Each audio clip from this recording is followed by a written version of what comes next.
30 persone sottoposte a profilassi, 4.400 cani e 1.000 gatti che dovranno essere vaccinati. Sono pesanti le conseguenze sanitarie del caso di cane malato di rabbia scoperto lo scorso 27 marzo a San Giacomo di Veglia, frazione di Vittorio Veneto. Il cane, un meticcio dal pelo fulvo, era un cucciolo quando ai primi di dicembre è stato portato clandestinamente in Italia da un parente della proprietaria, rientrato da un viaggio turistico in Marocco, paese dove la rabbia è endemica.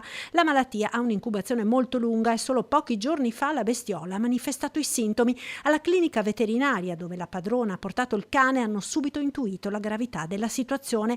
L'animale è stato sottoposto ad eutanasia ed inviato all'Istituto Zooprofilattico delle Venezie per le analisi che hanno confermato i sospetti. Si trattava di rabbia. Subito sono partiti tutte le attività di indagine per quanto concerne sia la parte veterinaria ma soprattutto i rintracci delle persone che erano a contatto con l'animale, in primis il proprietario dell'animale che era stato nel pomeriggio precedente morso dall'animale stesso. La profilassi è scattata per i familiari della proprietaria e per tutti i dipendenti della struttura veterinaria, in tutto 30 persone. Queste le persone, nel caso specifico, che sono state individuate come contatti passibili di profilassi, sono state chiamate e saranno sottoposte a vaccinazione e somministrazione di immunoglobuline.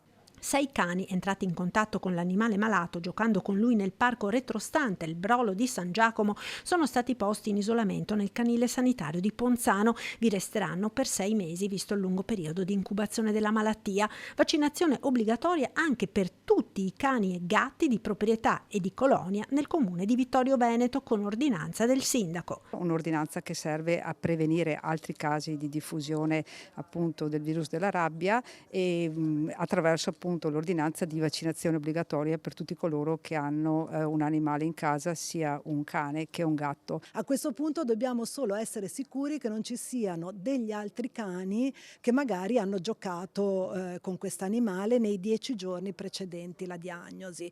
Saranno un numero limitato perché appunto già i proprietari sono stati molto collaborativi nel raccontare, nell'identificare altri animali a rischio. Se ci fosse qualche altro cane che è stato in contatto con questo animale deve essere immediatamente segnalato all'ASL per le misure di protezione della salute pubblica.